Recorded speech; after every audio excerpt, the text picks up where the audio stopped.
ప్రచారాలకు వెళ్తున్నారు కదా, ఎట్లా అనిపిస్తుంది మేడం? ప్రజల నుంచి అయితే ఆదరణ చాలా బాగుందండి. ఇంటి మనిషిలాగా రిసీవ్ చేసుకుంటున్నాను.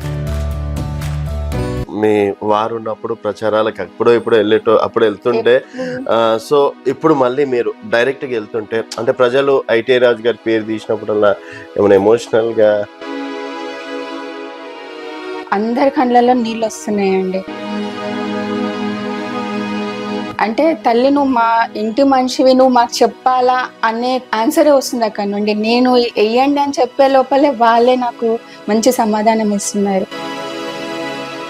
ఏదైనా కానీ అన్న పైసలు తీసుకొని పనిచేసిండని ఎవ్వరు చెప్పలే.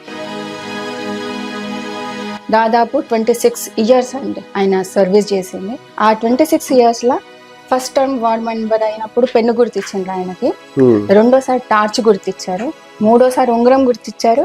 అది సెంటిమెంట్ పెట్టుకొని నేను ఉంగరం గుర్తు తీసుకోవడం జరిగింది. రేపు ఒకవేళ గెలిచింది అనుకోండి, కొంతమంది సమస్యలు చెప్పుకున్నారని చెప్తున్నారు కదా, ఏముంది 8వ వార్డులో ఏం ముఖ్యమైనటువంటి సమస్యలు? అన్న నాకు రేషన్ కార్డు లేదంటే నాకు సాయంత్రం వరకు నాకు రేషన్ కార్డు చేపించి ఇచ్చిండ్రు. ఏ ఒక్కరైనా కానీ నాకు ఇది చేసిండ్రని ఇప్పటి వరకు చెప్పిండ్రు. అదే దాంట్లో నేను ముందుకు వెళ్ళాలని వచ్చినాను. కొన్ని మహిళల సమస్యలు ఉంటాయి, ఆ సమస్యలు ఎమ్మెల్యే గారికి డైరెక్ట్ చెప్పలేకపోవచ్చు. నా ద్వారా నేను అవి ఫిల్ చేద్దామని నేను ముందడుగేసినాను. గెలుస్తారని నమ్మకం అయితే మీకుందా? ఉందండి, ఎందుకంటే వాళ్ళు అంతా కుటుంబ సభ్యులు, నా ఓటర్లు కాదు, నా కుటుంబ సభ్యులు. ఇప్పుడు ఆయన బాబాయ్ అని పిలిచిన, నేను మామయ్య అని పిలిచిన. ఆయన మామయ్య అని పిలిచిన, నేను బాబాయ్ అని పిలిచిన. 94 to 2018 వరకు ఐటీ రాజు గారు ఉన్నారు కదా, సో ఇప్పటికి అంటే ఈ తరం వాళ్ళకి గుర్తున్నారా మరి వాళ్ళు? 2018 కంటే ముందు దాదాపు ఒక 8-10 ఇయర్స్ పిల్లలు రాజన్న మాకు తెలుసు మా ఊళ్ళో కూర్చోబెట్టుకున్నారు. ఇప్పుడు వాళ్ళు యూత్ అయినారు. రాజన్నకు తెలుసు ఆంటీ అని వాళ్ళ దగ్గరకు వచ్చి నాకు చెప్పడం. ఫండింగ్ విషయంలో కావచ్చు, మీరు ఇస్తారు, రోడ్లు వేపిస్తామంటారు, స్ట్రీట్ లైట్ అంటారు, డ్రైనేజ్ అంటారు, ఇవన్నీ ఫండింగ్ ఇప్పుడు అధికార పార్టీ కాంగ్రెస్ ఉంది. శంకరన్న వచ్చినాక కూడా మాకు 3 సీసీ రోడ్లు చేయించుకున్నాము, ఇంకా కూడా గెలిచిన ఓడిన ప్రజల మధ్యలోనే ఉంటారా? ఖచ్చితంగా. అంటే ఇప్పుడు ఎలక్షన్స్ అయిపోయినాయి కదా, అంటే మనకి ఇంకా 5 సంవత్సరాల వరకు వీళ్ళతో సంబంధం లేదు కదా, నేను అట్లా అనుకొని రాలేదు. నా కుటుంబ సభ్యుల్లో నేను వచ్చినాను అంతేగాని. వెల్కమ్ టు తెలంగాణ వెలుగు, నేను మీ రాజు. షాద్ నగర్ మున్సిపాలిటీ ఈ మినీ కురుక్షేత్రంలో రోజు రోజుకి ప్రచారాలు ఎక్కువ అవుతున్నాయి. అభ్యర్థులు కూడా అదే రేంజ్ లో ప్రచారాలు చేసుకుంటున్నారు. సో నువ్వా నేనా అన్నట్టు కూడా ప్రచారాలు సాగుతున్నాయి. మరికొన్ని రోజుల్లో వెలువడుతున్నటువంటి ఫలితాల్లో మరి అభ్యర్థులు ఇస్తున్నటువంటి వాగ్దానాలు ప్రజలు ఎంతవరకు రిసీవ్ చేసుకుంటున్నారు. సో ప్రస్తుతం మనం 8వ వార్డులో ఉన్నాం. మనతో పాటు ఐటీఐ దివంగత నేత ఐటీఐ రాజు వర్ష గారు ఉన్నారు. నమస్తే వర్ష గారు. నమస్తే. ఎలా ఉన్నారు మేడం? బాగున్నానండి. బాగున్నారు. సో ప్రచారాలకు వెళ్తున్నారు కదా, ఎట్లా అనిపిస్తుంది మేడం? ప్రజల నుంచి అయితే ఆదరణ చాలా బాగుందండి. ఐటీ రాజు గారిని గుర్తు చేస్తున్నట్టుగా ఉంది. ప్రతి ఒక్కరు కూడా అంటే ఒక మంచిగా రిసీవ్ చేసుకుంటున్నారు. ఒక క్యాండిడేట్ వచ్చిందని కాదు, ఇంటి మనిషిలాగా రిసీవ్ చేసుకుంటున్నారు. ఎట్లా అనిపిస్తుంది మేడం? అంటే మీ వారు ఉన్నప్పుడు ప్రచారాలకు అప్పుడు వెళ్తుంటే సో ఇప్పుడు మళ్ళీ మీరు డైరెక్ట్ గా వెళ్తుంటే అంటే ప్రజలు ఐటీ రాజు గారి పేరు తీసినప్పుడల్లా ఏమైనా ఎమోషనల్ గా అందరి కళ్ళల్లో నీళ్ళు వస్తున్నాయండి. అంటే తల్లి నువ్వు మా ఇంటి మనిషివి, నువ్వు మాకు చెప్పాలా అనే ఆన్సరే వస్తుంది అక్కడ నుండి. నేను వెయ్యండి అని చెప్పే లోపలే వాళ్ళే నాకు మంచి సమాధానం ఇస్తున్నారు. అందరి కళ్ళల్లో నీళ్లు చూసినానండి నిన్న. నేను మర్చిపోలేం. కానీ మళ్ళీ మా ముందుకి ఐటీ రాజుని తీసుకొచ్చిండ్రు, మా పెద్ద కొడుకుని తీసుకొచ్చిండ్రు అని అందరు చెప్పడం జరిగింది. మహిళల ఆదరణ అయితే చాలా ఉందండి. వాళ్ళ కొన్ని సమస్యలు చెప్పుకున్నారు, అవి తీరుపుతా అని కూడా చెప్పినాను. అందరూ వాళ్ళే చెప్తున్నారు, ఐటీ రాజు గారు ఉన్నప్పుడు అభివృద్ధి ఎట్లా ఉండే అదే ఉంది, ఇప్పుడు గత ప్రభుత్వం వచ్చిన తర్వాత లేదు అంటే ఏ అభివృద్ధి కాలేదు ఇంకా అనే చెప్తున్నారండి. సో సరే అమ్మ, మీరు రేపు ఒకవేళ గెలిచింది అనుకోండి, కొంతమంది సమస్యలు చెప్పుకున్నారని చెప్తున్నారు కదా, ఏముంది 8వ వార్డులో ఏం ముఖ్యమైనటువంటి సమస్యలు?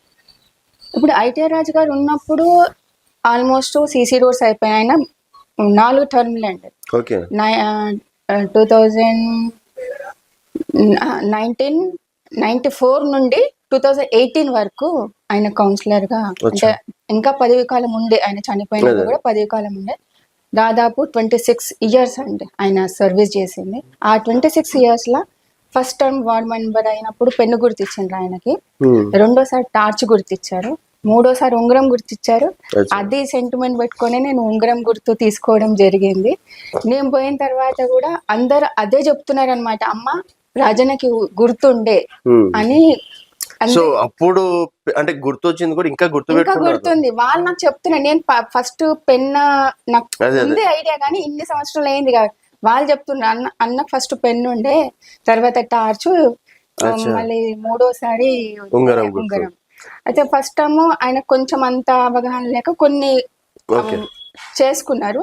రెండోసారి ఆయన గెలిచిన తర్వాత సీసీ రోడ్లు కానీ, ఇది స్తంభాలు, ఎలక్ట్రిక్ లైట్లు కానీ, వాటర్ కి పోరాడిండ్రు. ట్యాంకర్లు సప్లై చేసేవారు, ట్యాంకర్లు సప్లై చేసేవారు.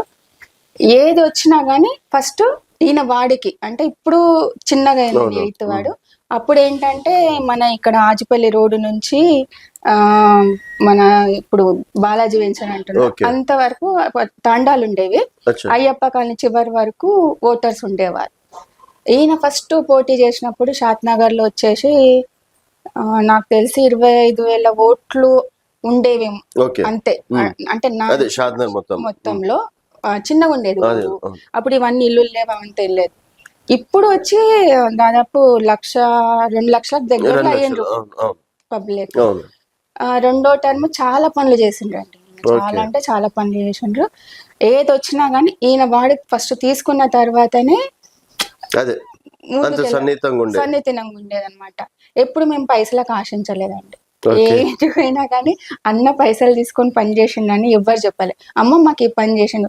మొన్న కూడా ఒక మహిళ వచ్చిందండి, వచ్చి అమ్మ అన్న నువ్వు నిల్చుంటున్నావు, నేను అన్నకి కృతజ్ఞతలు, ఎందుకంటే అన్నకు పొద్దున్న నేను అన్న నాకు రేషన్ కార్డు లేదంటే నాకు సాయంత్రం వరకు నాకు రేషన్ కార్డు చేపించి ఇచ్చిండ్రు అని కళ్ళ నీళ్ళు పెట్టుకోవడం జరిగింది. ఏ ఒక్కరైనా కానీ నాకు ఇది చేసిండ్రని ఇప్పటి వరకు చెప్పిండ్రు. అదే దాంట్లో నేను ముందుకు వెళ్ళాలని వచ్చినాను. కొన్ని మహిళల సమస్యలు ఉంటాయి, ఆ సమస్యలు వెళ్ళి ఎమ్మెల్యే గారికి డైరెక్ట్ చెప్పలేకపోవచ్చు. నా ద్వారా నేను అవి ఫిల్ చేద్దామని నేను ముందడుగేసినాను. అయితే ఇప్పుడు గెలుస్తారని నమ్మకం అయితే మీకు ఉందండి. ఎందుకంటే వాళ్ళు అంతా కుటుంబ సభ్యులు, నా ఓటర్లు కాదు, నా కుటుంబ సభ్యులు. ఓటర్ లాగా చూస్తలే. ఇప్పుడు వెళ్తుంటే మీ చుట్టాల ఇంటికి వెళ్తున్నట్టే ఉంది. ఇప్పుడు ఆయన బాబాయ్ అని పిలిచిన, నేను మామయ్య అని పిలిచిన, మామయ్య అని పిలిచి బాబాయ్ అని పిలిచినాను. అదే సన్నిహితే, అంతేగాని ఇప్పుడు కూడా అట్లనే మా ఇంట్లో పెద్ద కొడుకు అనే చెప్తారు. మా ఇంట్లో జొన్న రొట్టె పప్పు కూర నిన్న కూడా శారద అంటానే ఉంటది ఆమె, ఇట్లా కింద నుంచి అరుస్తున్నానే నాకు జొన్న రొట్టె కావాలి, పప్పు కూర కావాలి అంటే అంత ఆత్మతో ఒక ఇంట్లో మనిషిలాగా అట్లా ఉన్నాము ఇట్లా అని వాళ్ళు కూడా బాధపడడం జరిగింది. సరే అంటే సో మీరు ఎమోషనల్ కాకండి. సరే అంటే మీకు మరి రాజకీయం గురించి అవగాహన, అంటే మీరు కూడా గెలిచినట్లున్నారు లాస్ట్ టైం. అంటే ఈయన చనిపోయిన తర్వాత అంజయ్ యాదవ్ గారు వచ్చి ఏ వార్డులో అయినా ఎవరైనా ఇట్లా అవుతే 9 months or 6 months పీరియడ్ ఉంటే ఎలక్షన్స్ పెడతారంట. మాది 22 months పీరియడ్ ఉండే. ఆయన వచ్చి ఏమన్నా రమ్మనే చేసుకుంటది, ఇక్కడ ఏం పోటీ పెట్టదు అని చెప్తే నేను నా చిన్న కొడుకు ఇద్దరం కలిసి చేయడం జరిగింది. నాకు అనుభవం, సో రాజకీయ అనుభవం అయితే ఉంది. సరే అండి, ఇప్పుడు అంటే ఫండింగ్ విషయంలో కావచ్చు, మీరు ఇస్తారు, రోడ్లు వేపిస్తామంటారు, స్ట్రీట్ లైట్ అంటారు, డ్రైనేజ్ అంటారు, ఇవన్నీ ఫండింగ్ ఇప్పుడు అధికార పార్టీ కాంగ్రెస్ ఉంది, ఎట్లా తీసుకురాగలుగుతారు? ప్రజల్లోకి వెళ్ళాను కదండి, మహిళలు కొన్ని సమస్యలు చెప్పిండ్రు.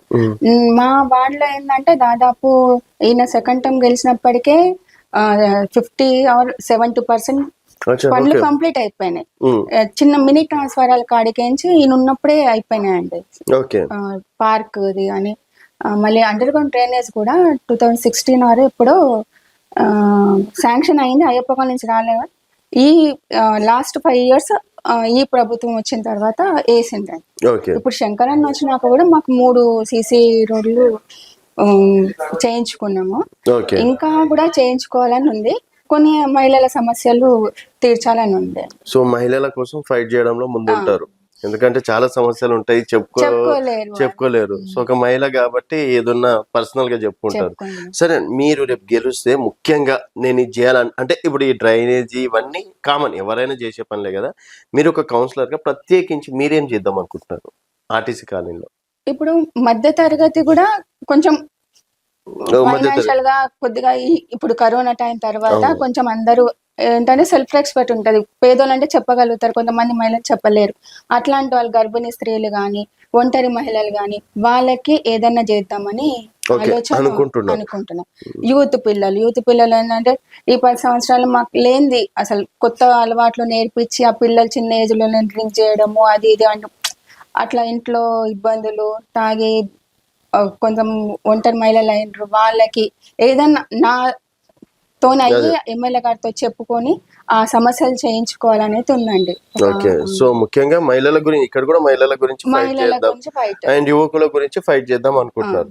సరే అండి, అంటే ఇప్పుడు 94 to 2018 వరకు ఐటీ రాజు గారు ఉన్నారు కదా. సో ఇప్పటికి అంటే ఈ తరం వాళ్ళకి గుర్తున్నారా మరి వాళ్ళు? సరే, పాత తరం వాళ్ళకంటే ఓకే, 40+ 50+ వాళ్ళకి గుర్తుంటారు. ఇప్పుడు ఉన్నటువంటి యూత్ కి కావచ్చు వాళ్ళకి 2018 కంటే ముందు దాదాపు ఒక 8-10 years పిల్లలు అంటే రాజన్న మాకు తెలుసు మా ఊళ్ళో కూర్చోబెట్టుకున్నారు. ఇప్పుడు వాళ్ళు యూత్ అయినారు.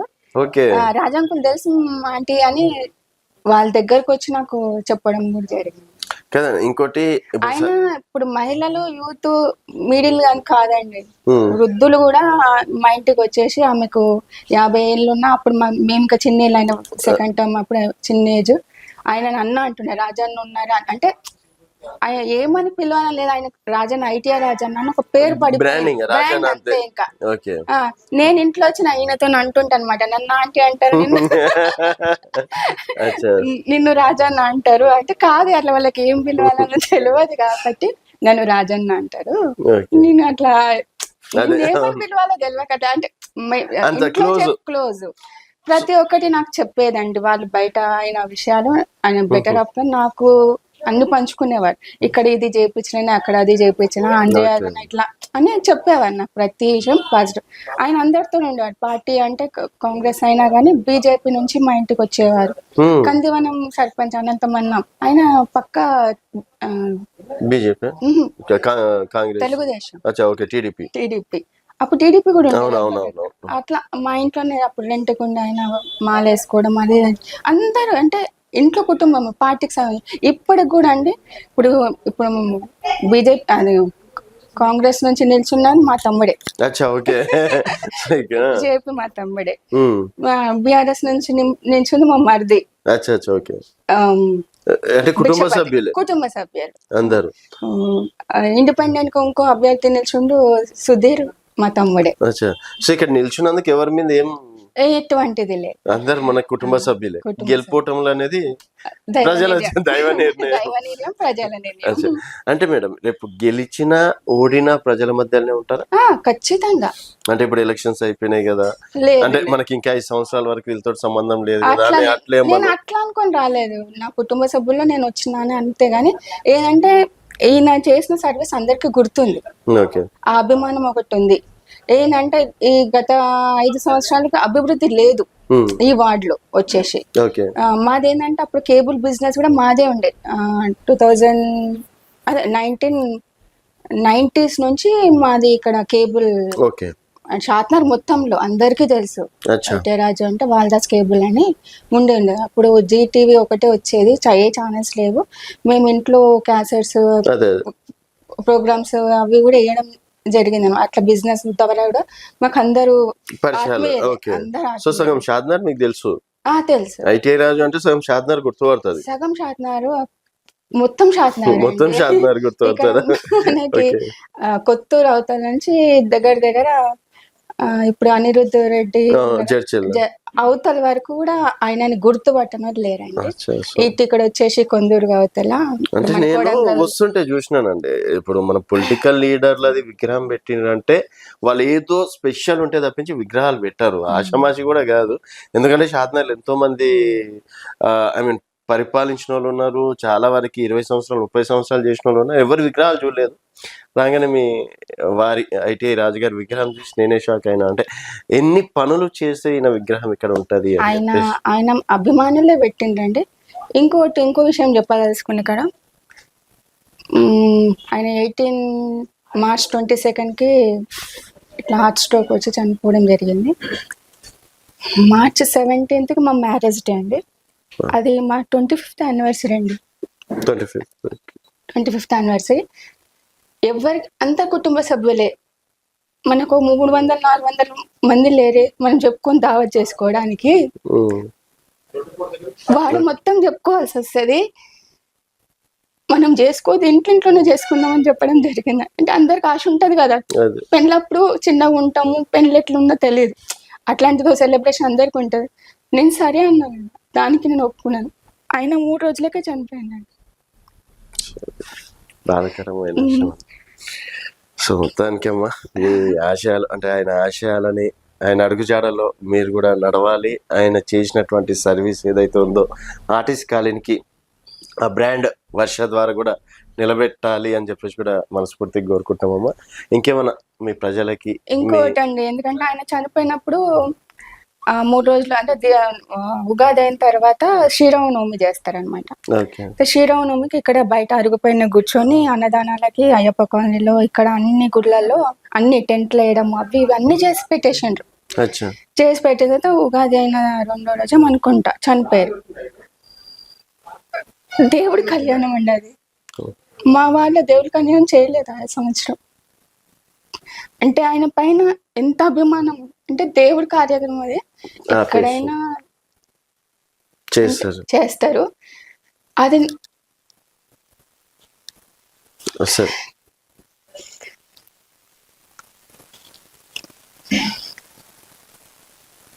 ఓకేమో, నేను మీ బాధను అర్థం చేసుకోగలుగుతా. అండ్ చెప్తున్నాను కదా, వారి విగ్రహం చూసినప్పుడే ఆయన కూడా అంటే ఆయన జీవితంలో ఏదో సాధించారు అని చెప్పేసి కూడా అనుకున్నాను. అండ్ ఇప్పటికీ అంటే ఇప్పుడు ఉన్నటువంటి కాలంలో అమ్మ మనం ఏదైనా సహాయం చేస్తే మర్చిపోతున్నారు జనాలు. మరి రాజు గారు చేసినటువంటి సహాయాలు ఇంకా మీ ప్రజలు గుర్తు పెట్టుకున్నారని మీరు అనుకుంటున్నారా? గుర్తు ఖచ్చితంగా ఉందండి.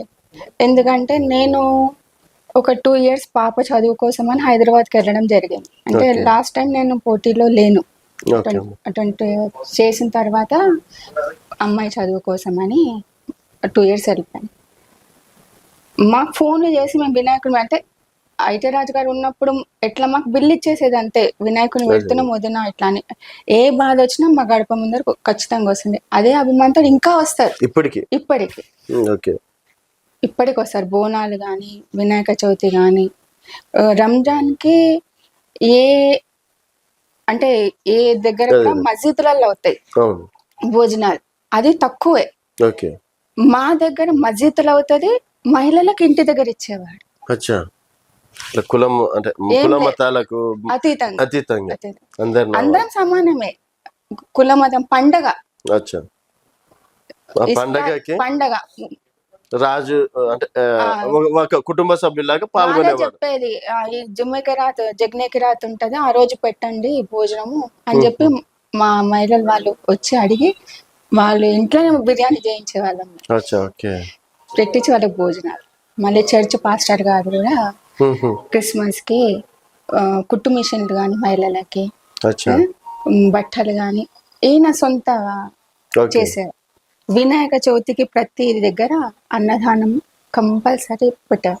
అది ఆయన ఏంటంటే వంకాయ ఆలుగడ్డ కూర, మిర్చి బజ్జీ, జాంగ్రీ అంటే అది హైదరాబాద్ నుంచి ఖచ్చితంగా చెప్పించేవారు. ఇప్పటికి అయ్యప్ప కాలనీలో అమ్మ చూడు తల్లి రాజన్న ఏం పెడుతున్నాం, మేము అదే పెడుతున్నాం ఇంకా అని ఇప్పటికి. Great madam. అండ్ వాళ్ళు చెప్తే ఇంకా మీ మాటల్లో ఎమోషనల్ నాకే ఏం క్వశ్చన్లు అడగాలో కూడా అర్థం అవ్వట్లేదు. సో మరి ప్రజలు ఎంతవరకు గుర్తుపెట్టుకొని ఆదరిస్తారు, ఒక మహిళకి ఎంతవరకు సపోర్ట్ చేస్తారు అనేది చూద్దామమ్మా. రేపు 13వ తారీఖు వరకు చూద్దాం. All the best. అండ్ మీరు గెలిచిన తర్వాత మళ్ళీ మీ దగ్గరకు వచ్చే ప్రయత్నం చేస్తాం. థ్యాంక్ యూ అమ్మా. Thank you so much. Final గా ఏమైనా చెప్పాలనుకుంటే మీ వార్డు ప్రజలకు చెప్తాం. వార్డు ప్రజలకు అందరికి నేను చెప్పడం ఏంటంటే అందరం కుటుంబ సభ్యులమే. నేను ఓటు అని కాదు, మన సమస్యలు ఏమున్నాయో అందరం కలిసి చేసుకుందాం. అదైతే హామీ ఇస్తున్నా. మీ అమూల్యమైన ఓటు వేసి గెలిపించండి. మీ రాజన్నని గెలిపించండి. ఓకే, ఉంగరం గుర్తమ్మా. ఉంగరం. ఓకే అమ్మా, థ్యాంక్ యూ అమ్మా, thank you so much. So ఇది ఐటీఐ రాజు వర్ష గారితో స్పెషల్ చిట్ చాట్. మరి రాజు గారిని ఆదరించినట్టు నన్ను ఆదరిస్తే రాజు గారు చేసినటువంటి అభివృద్ధి నేను మళ్ళీ చేసి చూపిస్తాను అని చెప్పేసి కూడా వర్ష గారు చెప్తున్నారు. అలాగే మహిళలకు కావచ్చు, యువకులకు కూడా ప్రత్యేకించి సపరేట్ ఒక కేర్ తీసుకుందామని చెప్పేసి కూడా వారు అనుకుంటున్నారు. మరి వారు నిజంగా ఐటీఐ రాజు గారి మార్గంలో మీరు నడిపిస్తారు అని మీరు భావిస్తే మీ అభిప్రాయాల కింద కామెంట్ రూపంలో తెలియజేయండి. చూస్తూనే ఉండండి తెలంగాణ వెలుగు. అందరికీ నమస్తే. 8th వార్డ్ కుటుంబ సభ్యులందరికీ నా ఒక్క మనవి, ఐటీఐ రాజు గారిని మీ ఓటు ద్వారా, మీ ఆప్యాయత ద్వారా ఎలా గెలిపించిండ్రో నన్ను కూడా అదే ఆప్యాయతతో గెలిపిస్తారని ఆశిస్తూ ఈ ఉంగరం గుర్తుకి ఓటేసి మీ ఆశీర్వాదాలు తెలపాలని ఐటీఐ రాజు భార్య వాళ్ళ వర్ష కోరడం జరుగుతుంది.